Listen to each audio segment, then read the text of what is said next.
That day, by the time Nelson Mandela would put his foot for the first time on Mozambican soil, I wanted to be there. At 79, Graca Machel is finally ready to speak, not as the widow of Nelson Mandela, but as the woman who stood beside him, loved him, and saw the man behind the myth. Our relationship had nothing to do with the type of responsibilities of his public responsibilities.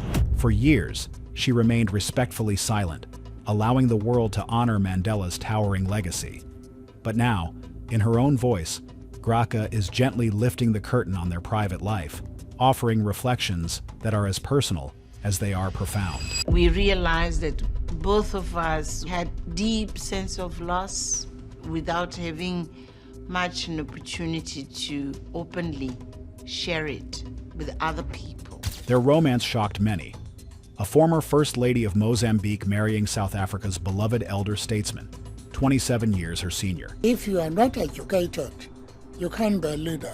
Critics questioned her motives. Others romanticized the union. But few understood the depth of their bond, or the cost of loving a man adored by millions. Graca now reveals what many quietly suspected. Nelson was not just a strong leader, he was a great husband. When two titans collided. When Graca Machel and Nelson Mandela first met, it wasn't amid fanfare or political stagecraft. It was quiet. The kind of quiet that powerful people sometimes crave when they're simply human, away from the spotlight. Both were attending a conference on peace and reconciliation in the mid-1990s. Mandela had recently stepped down after one historic term as South Africa's first black president. Graca, herself a towering figure in Southern African politics, had long since carved out a reputation as more than the widow of Mozambique's president, Graca Machel. There was a spark, not of immediate romance, but of mutual respect. Both had lived through revolution, loss, and exile. Both had sacrificed family for freedom. That day they talked about children's rights, regional cooperation, and education. But beneath the policy talk, something else began to form.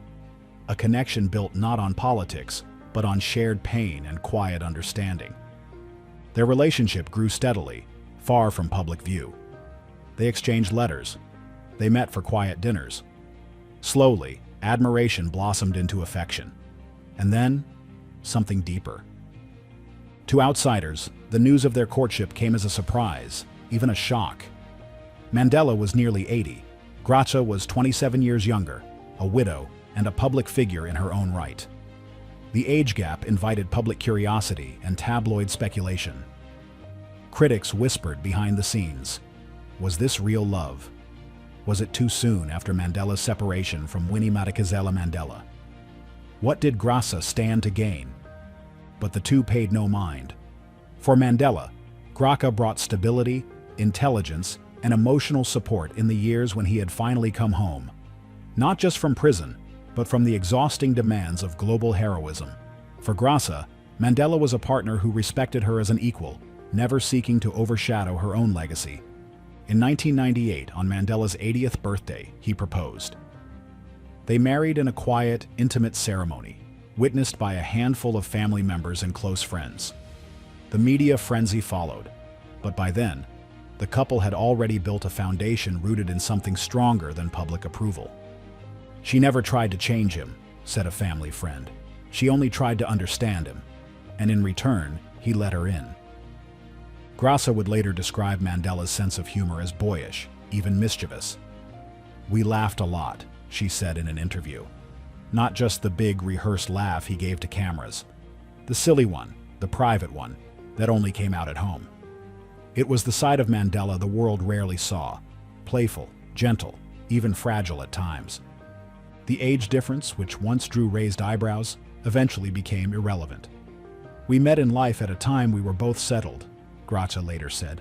"We were grown up, we were settled, we knew the value of a companion, of a partner. Because of that, we have enjoyed this relationship in a really special way." Their bond wasn't marked by youthful demands or idealism, but by quiet acceptance. "We just accept each other as we are," she explained. and we enjoy every single day as if it is the last day. Because of that, it has been wonderful to have him as a husband. What mattered was the way they moved together, as partners in thought, in cause, and in quiet companionship. They supported one another's work, often attending conferences side by side, though Graca made a point of keeping her name and identity intact. "I was not just his wife," she insisted. "I was myself before him, and I remained myself with him." It was, by many accounts, a mature love, no illusions, no clinging, no need to complete each other, only to walk together. Looking back now, Graca calls their union a gift of grace. At a time when both had known deep loss, they found in each other the rare comfort of being seen not as legends, but as people. And now, with time and reflection, Graca is finally telling her side of the story. Not to rewrite history, but to round it out. To give voice to the love that lived not in headlines, but in shared glances, whispered jokes, and everyday moments that made them more than icons. They were two people who found peace, not just for their countries, but in each other. Mandela belonged to the world, but I knew the man. By the time Nelson Mandela married Graca Machel in 1998, he was more than just a former president or a Nobel laureate. He had become a global symbol. His name evoked strength, resilience, forgiveness. Streets bore his name. Children sang about him in schools. And foreign dignitaries spoke of him in reverent tones. He had transcended politics and become an icon, perhaps even a myth. But to Graca, he was still just Nelson, the man who loved gardening, who teased her about her cooking, who left his socks all over the bedroom floor. "He belonged to the world," she said in one of her few candid reflections. "But at night, when the cameras left and the speeches ended, he was just my husband, my friend." Graca understood better than most that myths are easier to admire than men. Myths never tire, never forget anniversaries, never grow fragile or vulnerable. But Mandela was human. In those private moments beyond the public stage, Graca saw the fullness of the man, not just the towering freedom fighter who challenged apartheid, but the aging soul carrying the weight of a lifetime of sacrifice. When asked by CNN if she ever felt overwhelmed by marrying such a legend, she replied, "At the beginning, yes. I already had this very deep involvement with him.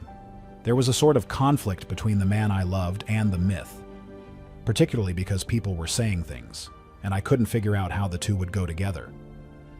I know him as a human being, a person, and this myth surrounding him. The aura around him was a bit confusing, but then I learned to live with it in terms of separating the two."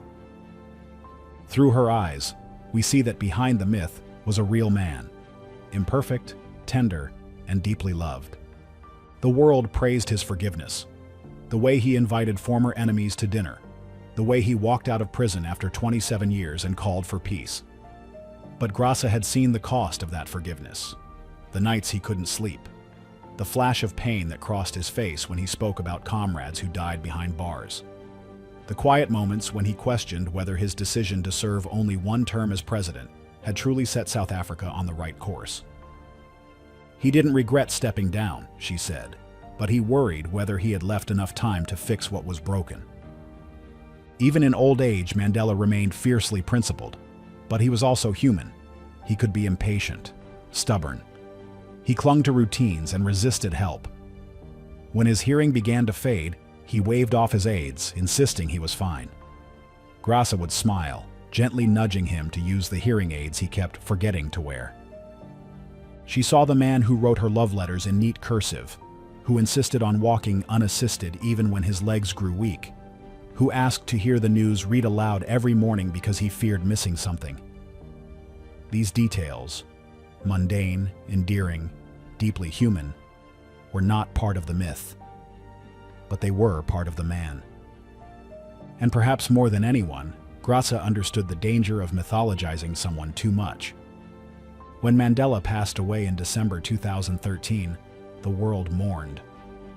But the memorials felt, to her, more like political theater than expressions of grief.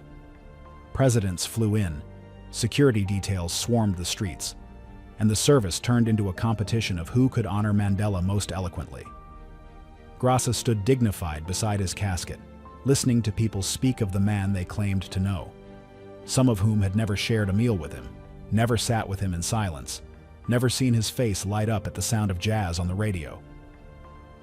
After the funeral, Graca withdrew from public life for a time.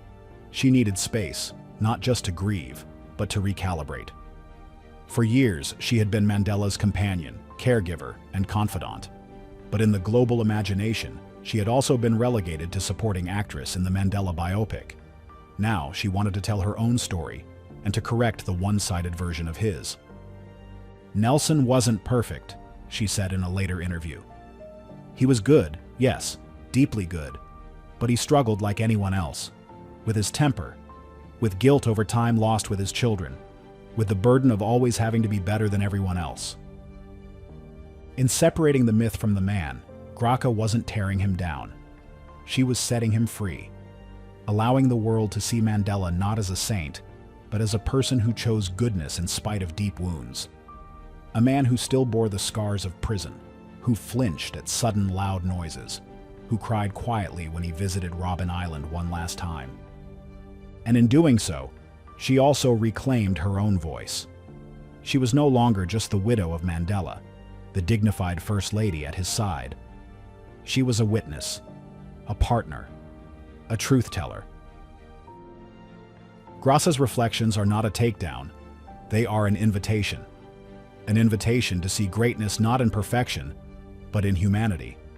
To admire Mandela not just because he stood tall, but because he sometimes stumbled and still stood again. For all the world's admiration, it is Graca's quiet revelations that now give us the most intimate portrait of Mandela, the man who kissed her forehead before bed, who asked if he looked all right before public appearances, who held her hand under the table when the room grew too loud. Nelson was not just a strong leader, she said. He was a great husband, and being his wife taught me that even legends get tired. Even giants want to be held. I am not defined by my husbands. For much of her life, Graca Machel has carried the weight of two legacies.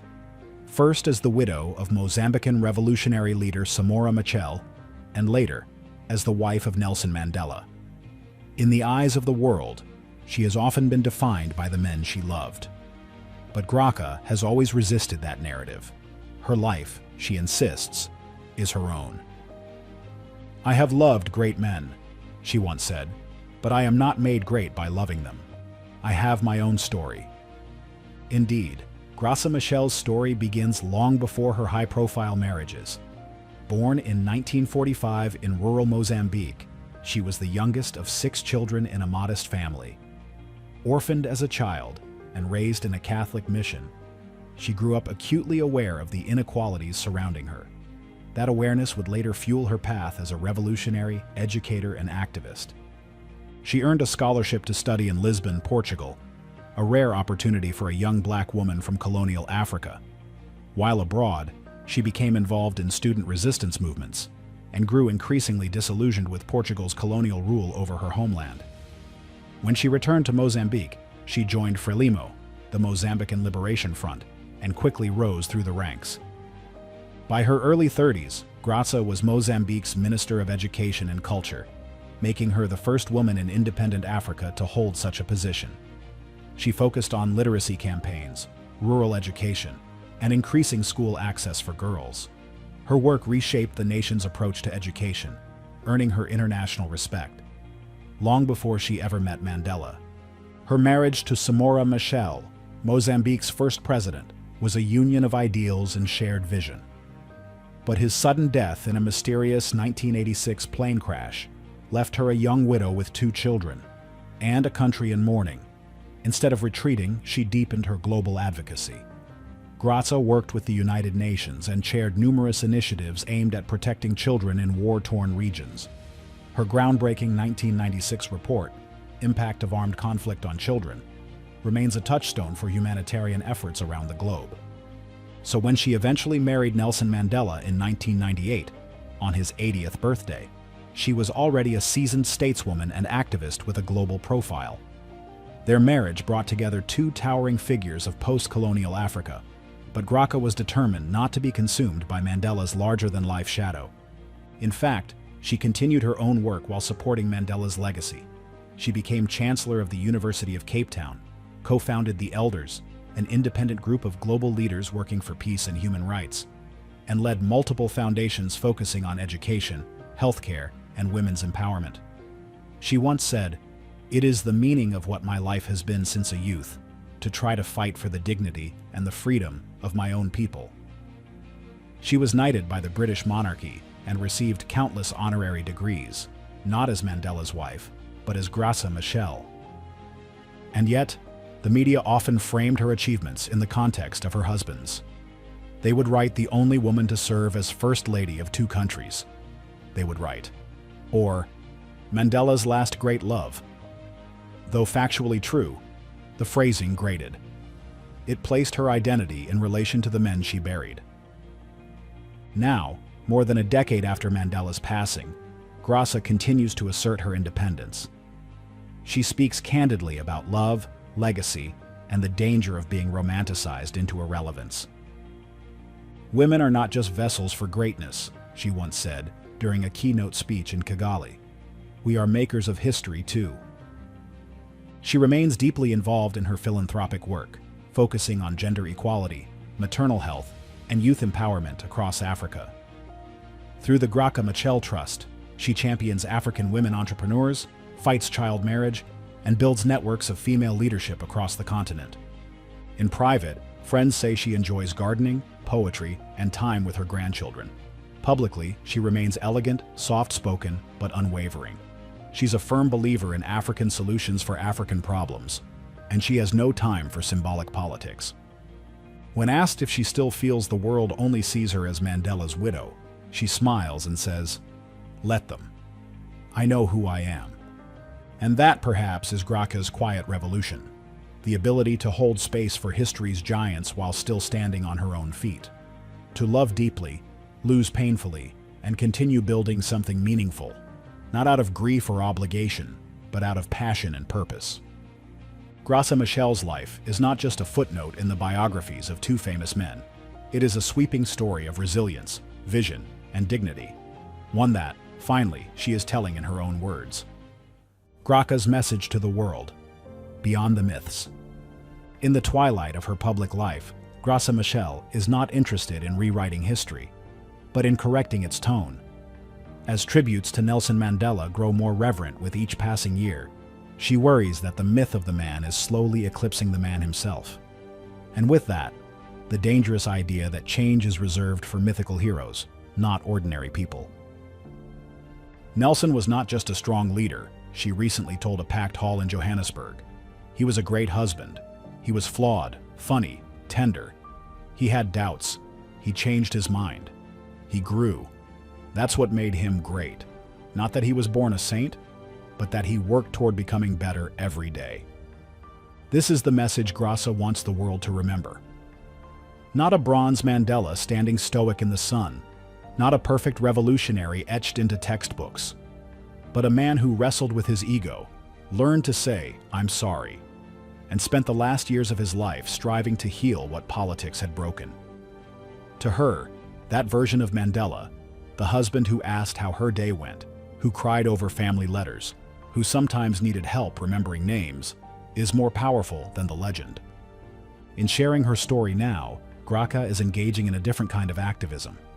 One not fought in the streets or in parliaments, but in memory, in narrative. She believes that when leaders are immortalized as flawless, it robs people of the belief that they, too, can be changemakers. "We must tell the full stories," she urges. The courage, yes, but also the confusion, the sacrifice, the cost. In doing so, she reflects on how Mandela's choices often came with personal consequences. His 27 years in prison made him a global icon, but also distanced him from his children. His political ambitions reunited a fractured nation, but left emotional wounds in those closest to him. Graca speaks gently of these tensions, not as criticisms, but as clarifications. "He could never be fully mine," she admits. "He belonged to the people. That was the marriage I agreed to, not just to him, but to his mission." And yet, her voice carries no bitterness, only wisdom. She believes that true love is not about possession, but partnership. Her marriage to Mandela was filled with long discussions, frequent travel, and moments of stolen calm. She remembers his sense of humor, his late-night storytelling, and how he'd hold her hand tightly during state dinners just to remind her they were in it together. Still, she emphasizes that being Mandela's wife was not a crown she wore. It was a choice she made alongside her own work. "I had my projects, my commitments, my children, and my causes," she says. "I did not pause those when I married him." This distinction is critical for her. In a world where women are often asked to shrink themselves beside powerful men, Graca stood tall. She believes women can be soft and strong, loyal and independent. Her trust supports female entrepreneurs across Africa, and she continues to mentor a new generation of activists, urging them to find their voice, not mimic someone else's. In many ways, Graca is now trying to free Mandela from the pedestal the world has placed him on, not to diminish his greatness, but to humanize it. To show that greatness is not about perfection, but persistence. And that anyone, regardless of age or background, can rise to meet the moment, just as Mandela did. When asked recently what she hopes people remember about her own legacy, she paused, then answered with clarity. "That I lived fully, that I gave my best, that I was more than someone's wife, that I was someone's advocate, someone's teacher, someone's mirror." And maybe that is her final gift, not just to Mandela's legacy, but to her own, a refusal to be written into history as an accessory, a demand to be seen, finally, in full light. Her voice is still calm, still poised, but unmistakably firm. She knows that the myth of Mandela will endure. But thanks to her, so will the truth of the man. And through her courage to speak now, to speak clearly, she invites the world to remember that behind every myth is a human story worth telling, in all its raw, beautiful, imperfect glory. The legacy we always knew and still need. Nelson Mandela's name has long stood as a global symbol of peace, perseverance, and reconciliation. He emerged from 27 years in prison without bitterness, choosing forgiveness over vengeance and unity over division. His presidency laid the foundation for a new South Africa, one not just free from apartheid, but one struggling, imperfectly, toward equality and justice. For many, Mandela's legacy is more than political. It's deeply personal. He made us believe in the impossible, that systems could change, that people could change, and that we too could rise above our circumstances. Graca Machel's reflections don't diminish Mandela's legacy, they deepen it. Behind the public speeches and formal events was a man wrestling daily with the weight of responsibility. He questioned himself, listened carefully, admitted mistakes, and grew stronger through humility. But for Graca, he was, first and foremost, her companion. She described him as simply a wonderful husband, a partner who met her in a place of mutual respect and acceptance. Mandela's dignity in private mirrored the grace he showed in public. He could inspire millions, then return home and ask his wife what was for dinner. He wasn't just fighting for a nation's soul. He was striving to be a decent husband, a better father, and a loyal friend. His love for Graca Machel was profound and deeply grounding. Mandela once wrote, "I cannot describe my joy and happiness to receive the love and warmth of such a humble but gracious and brilliant lady." In a rare glimpse of his softer side, he told a TV interviewer, "I'm in love with a lovely lady. I don't regret the reverses and setbacks, because late in my life, I'm blooming like a flower because of the love and support she's given me." This love was not just a personal refuge, but a source of strength that nourished him through the most challenging times. Behind the public figure was a man who valued partnership and tenderness, a reminder that true greatness often grows from humility and connection. In his later years, as Mandela's public appearances became rarer and his health declined, Graca Machel remained by his side. She supported his frail arm during the 2010 World Cup closing ceremony, a poignant moment watched by millions worldwide. While the world speculated about his condition, She witnessed the fading of a once indomitable spirit firsthand. I mean, this spirit and this sparkle, you see that somehow it's fading, she told E! News Channel Africa in 2009. To see him aging, it's something which pains you. You understand and you know it has to happen. This glimpse into Mandela's final years reminds us that even giants age and face vulnerability, yet their legacy continues through the lives they touched and the values they embodied. Mandela's greatness was never about being flawless. It was about choosing every day to rise above his flaws and to lead with compassion, courage, and humility. His legacy is not only written in South Africa's constitution or international accolades, but in everyday acts of courage. The father teaching his son to stand for justice, the young woman daring to run for office, the peacemaker choosing dialogue over violence. Mandela gave us a roadmap not just for political justice, but for personal integrity. He taught us that true strength lies in restraint, that power is meaningful only when used in service of others, and that real freedom requires both laws and love. What quiet daily choices are you making that define the legacy you'll leave behind? Share your responses below. Thank you for watching. See you in the next one.